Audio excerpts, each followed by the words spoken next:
اب اس بار سب مل کر ایک بڑا احتجاج کرنے کی کوشش۔ یہ اجلاس پرامن طریقے سے 4 مئی کو شام کے 7 بجے سے لے کر 10 بجے تک ہوگا۔ پیر بنگالی درگاہ شریف کے جو سامنے جو میدان ہے رنگ روڈ پر، اس پر عمل میں آئے گا۔ میں آپ سب سے گزارش کروں گا کہ جو حضرات گلبرگے میں اور گلبرگے کے ڈسٹرکٹس میں اور جتنے اطراف کے ڈسٹرکٹس ہیں سب جگہ سے یہ اجلاس میں شامل ہوں اور اس جلسے کو کامیاب بنائیں۔ ہم آج جمع ہوئے ہیں، ایک کور کمیٹی اور ایک ایڈوائزری کمیٹی فارم کرے ہیں۔ یہ کل جماعتی کسی پارٹی سے منسلک نہیں ہے، یہ جتنے امت مسلمہ ہیں گلبرگے کے رہنے والے سب جماعت کے شامل ہوئے ہیں اور ایک احتجاجی اجلاس کرنے کا طے پایا ہے۔ یہ اجلاس پرامن طریقے سے 4 مئی کو شام کے 7 بجے سے لے کر 10 بجے تک ہوگا اور اس میں بہت سارے گلبرگے کے معزز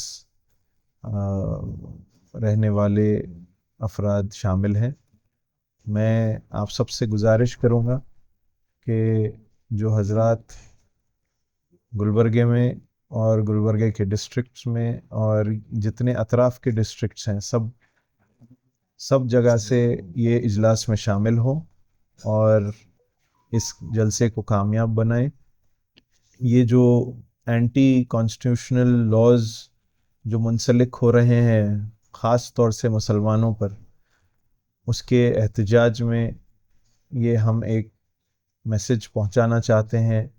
ہماری اس میں سہمتی نہیں ہے اور ہم ان جیسے لاز سے خوش نہیں ہیں۔